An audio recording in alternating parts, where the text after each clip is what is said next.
पूर्व मुख्यमंत्री और कांग्रेस के राज्यसभा सांसद दिग्विजय सिंह एक बार फिर बीजेपी और अधिकारियों की शिकायत लेकर निर्वाचन आयोग पहुंचे।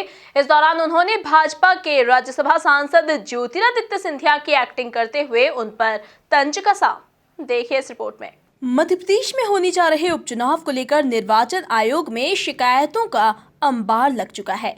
कांग्रेस और बीजेपी दोनों बारी बारी से एक दूसरे की शिकायतों को लेकर आयोग की चौखट पर दस्तक दे रही हैं। इसी क्रम में शनिवार को पूर्व मुख्यमंत्री और कांग्रेस के राज्यसभा सांसद दिग्विजय सिंह भोपाल स्थित निर्वाचन आयोग के कार्यालय पहुंचे और पार्टी की तरफ से कई शिकायतें दर्ज कराईं। इस दौरान उन्होंने पोस्टल बैलेट से हुए चुनाव पर सवाल उठाते हुए कहा कि कांग्रेस को अब तक पोस्टल बैलेट की लिस्ट नहीं मिली है। हमारी मुख्य शिकायत जो रही है वो इस प्रकार है। उम्मीदवारों को डेट ऑफ विड्रॉल के तत्काल बाद वोटर लिस्ट मिल जाना चाहिए थी, जो कल शाम तक मिली है। इसमें डिले हुआ है। दूसरा, कोविड का ध्यान रखते हुए 80 से ज्यादा उम्र के लोग, दिव्यांग और सस्पेक्टेड कोविड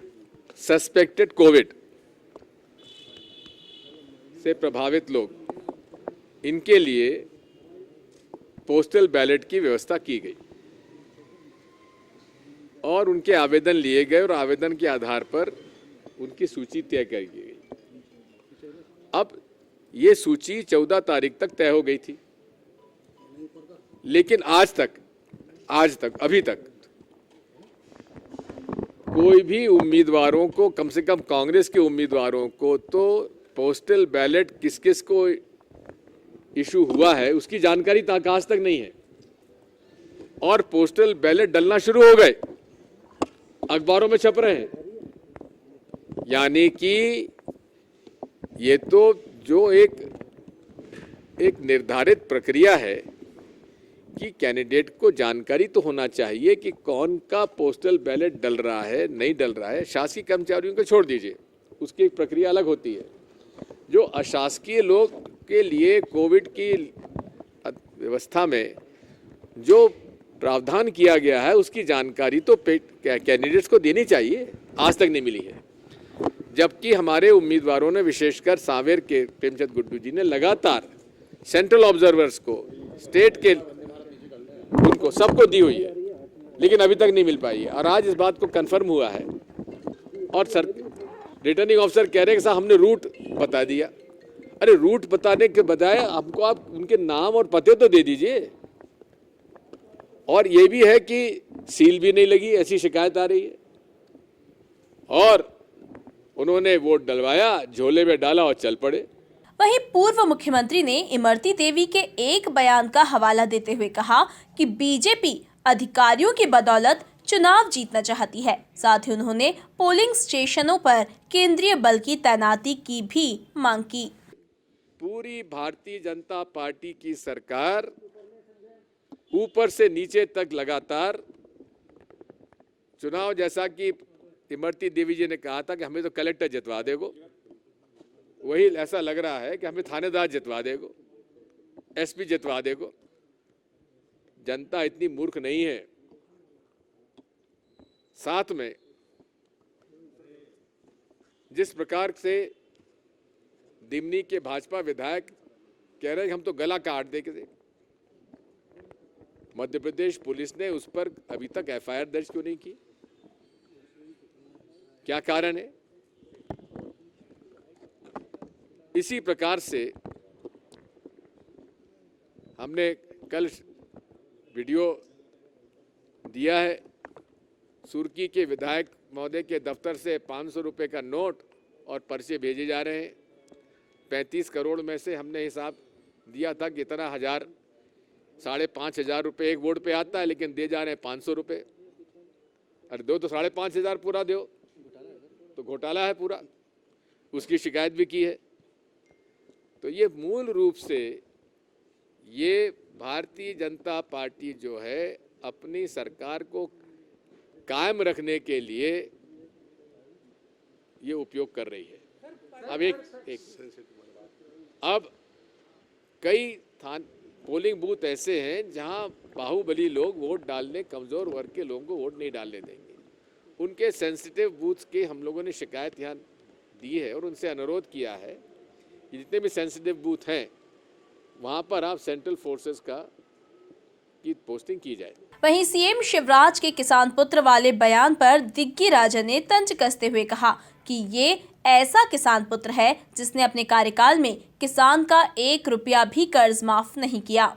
ऐसा किसान पुत्र है जिसने 15 साल में 1 रुपया भी किसानों का कर्जा माफ नहीं किया। और धड़ल्ले से नकली खाद, नकली बीज, नकली दवाई, सैकड़ों हजार करोड़ रुपए इन लोगों ने बेईमानी की। और अभी एक उदाहरण देता हूं आपको, आज मैं पत्र लिख रहा हूं। एक सोसाइटी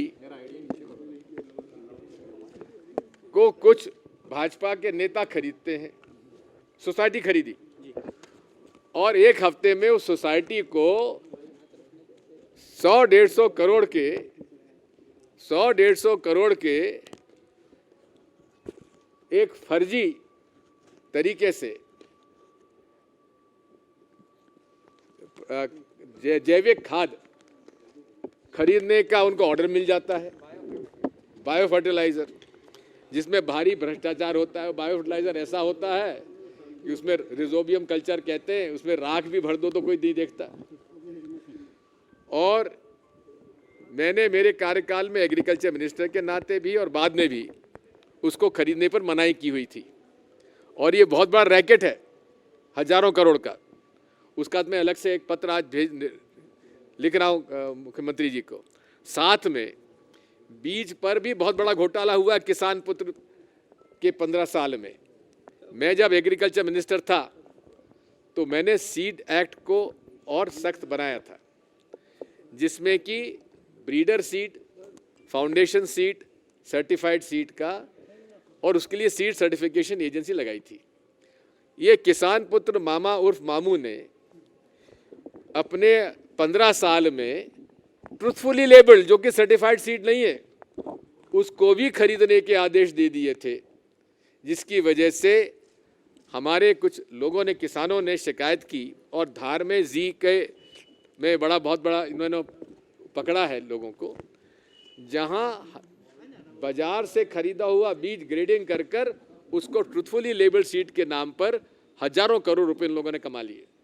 तो ये सारे मामा जो है ये किसान पुत्र नहीं है, किसान विरोधी है।